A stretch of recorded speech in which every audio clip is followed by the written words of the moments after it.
নমস্কার বন্ধুরা, কাজল হেসেলে সবাইকে স্বাগত। তো আজকে আমি বানিয়ে দেখাবো তোমাদেরকে বন্ধুরা মথুরার কেক। তো এটা গেল কাল রাধা অষ্টমীতে আমি রাধা অষ্টমী করেছিলাম, সেখানে ঠাকুরকে ভোগ নিবেদন করেছিলাম এই মথুরার কেক। তো এর জন্য এখানে 100 গ্রাম আমি টক দই নিয়েছি, খুব বেশি দিইনি, আর হাফ টিস্পুন বেকিং পাউডার, আর 1 চুটকি বেকিং সোডা। তোমরা দেখতেই পেলে কতটুকু দিলাম। আর এখানে দিয়ে দেবো আমি 50 গ্রাম গুঁড়ো চিনি। ব্যাস, খুব বেশি চিনি দেব না, খুব মিষ্টি তো ভালো লাগে না, ওর জন্য একটু কম কম মিষ্টি দিচ্ছি। আর এখানে দিয়ে দিলাম মানে 3 টিস্পুন গলানো বাটার। এটা তোমরা ইচ্ছা করলে এখানে রিফাইন তেল দিয়েও করতে পারো। হ্যাঁ, তো আমি করলাম বাটার দিয়ে করছি, যেহেতু ঠাকুরকে ভোগ নিবেদন করব ওর জন্য রিফাইন তেলও আমি ইউজ করব এখানে। তো দেখো, ভালো করে ফেটিয়ে নিলাম, এটা একদম মিশে গেল। আর ফেটানোটাও দেখো খুব সুন্দর হয়ে গেছে, দইটাও একদম সুন্দর করে ফেটানো হয়ে গেছে। দিয়ে 10 মিনিট ঢাকা দিয়ে রাখলাম। তো 10 মিনিট পর আবারও ঘুরে এলাম। আসার পর তো দেখো, এই যে ভ্যানিলা এসেন্স দিয়ে দিচ্ছি একটু, ভালো গন্ধটা হওয়ার জন্য। এর জন্য কয়েক ফোঁটা দিয়ে দিলাম, দিয়ে আবারও মিশিয়ে নিলাম ভালো করে। তো মেশানোর পর এবার দেখো আমি এখানে ময়দা অ্যাড করব। তো এই দেখো, এই চামচটা দিয়ে প্রথমে 1 চামচ দিলাম, আরও 1 চামচ পুরো দিইনি, নিলাম আমি। এটার মধ্যে কিন্তু খুব বেশি ময়দা দিয়ে মানে একদম লুচি পরোটার মতো মানে ডো বানানো যাবে না। এখানে একটা চ্যাটচ্যাটে ডো বানাতে হবে, মানে চ্যাটচ্যাটে হবে, হাতে লেগে থাকবে। আর একটু সামান্য দিলাম, মোটামুটি আমার দেয়া হলো 2 চামচ এখানে। এবার তোমরা যতটা দই নেবে সেই হিসাবে ওই ব্যাটারটার মধ্যে যেটুকু লাগবে দেবে। কিন্তু এই যে এইরকম একটা চটচটে হাতে লেগে যাচ্ছে মতো এইরকম একটা ডো বানাতে হবে। বিশাল শক্ত মানে রুটি পরোটার মতো ডো বানানো চলবে না, ডো বানালে অসুবিধা আছে, এরকম করে বানাতে হবে। মানে যাই হোক, আমি তো বানালাম ওইভাবে করে, এখন আমার হাতে লেগে আছে। কিন্তু তার মাঝে আমি ড্রাই ফ্রুট দিয়ে দিলাম। এখানে ড্রাই ফ্রুটস ছিল হচ্ছে কাজু, কিশমিশ আর আলমন্ড বাদাম। তো এই দিয়ে দেখো আবারও ভালো করে এর সাথে মিশিয়ে নিচ্ছি। এই দেখো মিশিয়ে নিলাম। এই দেখো ডোটা দেখো একদমই চটচট করছে, হাতে লেগে যাচ্ছে।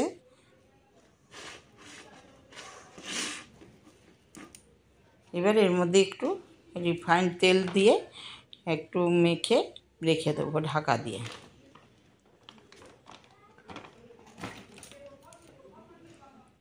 যেহেতু এখানে ঠাকুরের জিনিস করতে বসেছি, ওই জন্য প্যাকেট নিয়েই বসেছি আমি।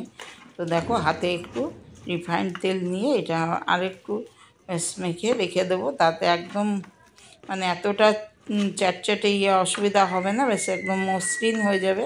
আবারও আমি 15-20 মিনিট আমি ঢাকা দিয়ে রেখে দেবো।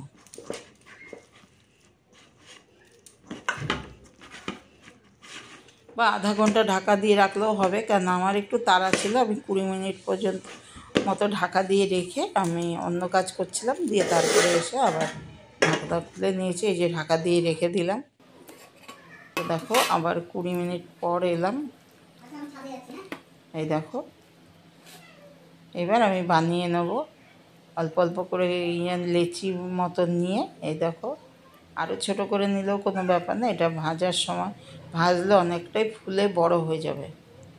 এই দেখো হাতের মধ্যে নিয়ে একটু গোল করে মাঝখানে একটু আঙ্গুল দিয়ে গ্যাপ করে দিলাম। এই দেখো করে রেখে দিচ্ছি প্লেটে। এইভাবে সব কটা বানিয়ে নেব, যে কটা হবে আমি বানিয়ে নেব।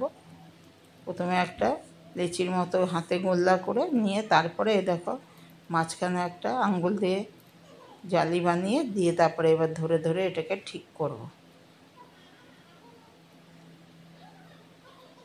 যেহেতু আমি ড্রাই ফ্রুটস একটু বেশি দেওয়া হয়েছে, ওই জন্য খুব মসৃণ মানে গোলটা হচ্ছে না। ড্রাই ফ্রুটসগুলোর জন্য অত মানে মসৃণ গোলটা হচ্ছে না, কিন্তু দেখো হবে এরকমই, এগুলো জিনিসগুলো এরকমই হয়। এগুলো মেলাতেও খুব পাওয়া যায়, মেলাতেও দেখবে পাঁশকুড়ার চপ, তারপরে এই মথুরার কেক, এগুলো খুব আসে বসে এই দোকানগুলো, খুব খেতে ভালো হয়। আর বৃন্দাবন মথুরাতে তো পাওয়া যায় এই জিনিসটা।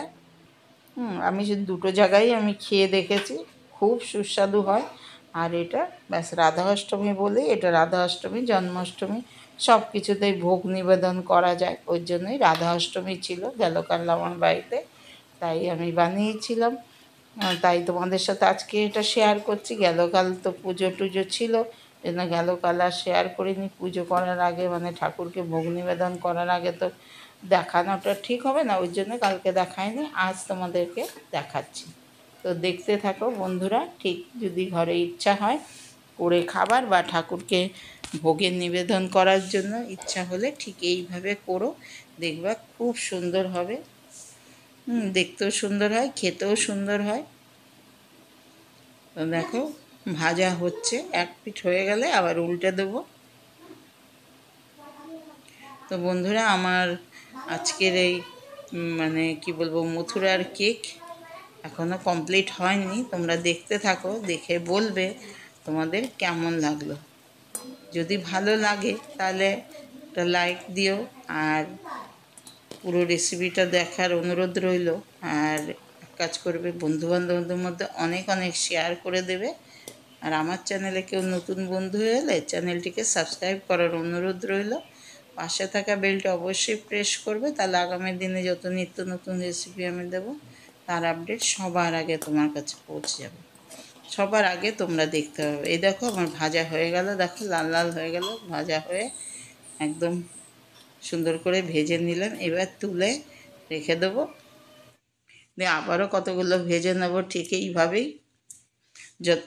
যত কটা হয়েছে সব কটাই এইভাবে ভেজে নিচ্ছি। আবারও দিয়ে দিয়েছি, দেখো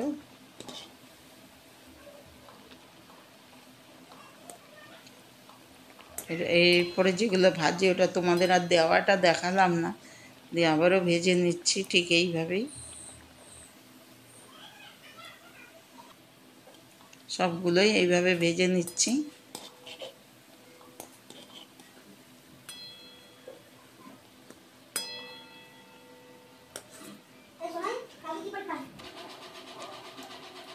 দেখো কেমন দেখতে যেমন সুন্দর হয়েছে না, খেতেও ঠিক একই, মানে খুবই সুস্বাদু হয়েছিল।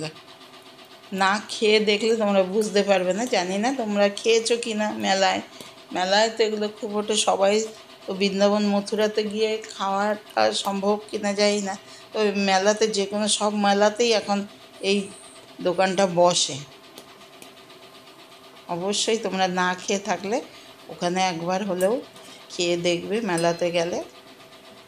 এই দেখো আবারও আমার হয়ে গেল ভাজা, এবার তুলে নেব। তুলে নেওয়ার পর আর একটু কাজ আছে। দেখো এই দেখো হয়ে গেছে সব কটা ভাজা। এই দেখো আমি এখানে না একটু গুঁড়ো চিনি, তোমাদের দেখালাম যে চিনি, গুঁড়ো চিনিটা নিলাম তখন, তো এই গুঁড়ো চিনির সাথে একটু গুঁড়ো দুধ মিশিয়ে নিয়েছি।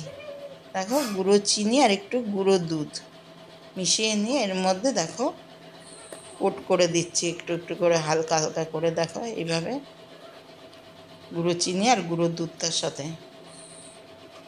এই জিনিসটা এইভাবেই করতে হয়। তারপরে এরপরে এই পাটার মধ্যে নিয়ে একটা তুলসী পাতা দিয়ে ব্যাস ঠাকুরের সামনে ভোগ নিবেদনের জন্য রাখবো।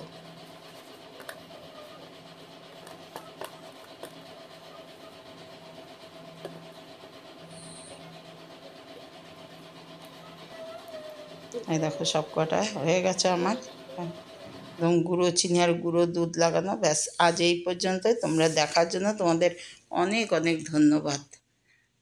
ভালো থাকবে, সুস্থ থাকবে।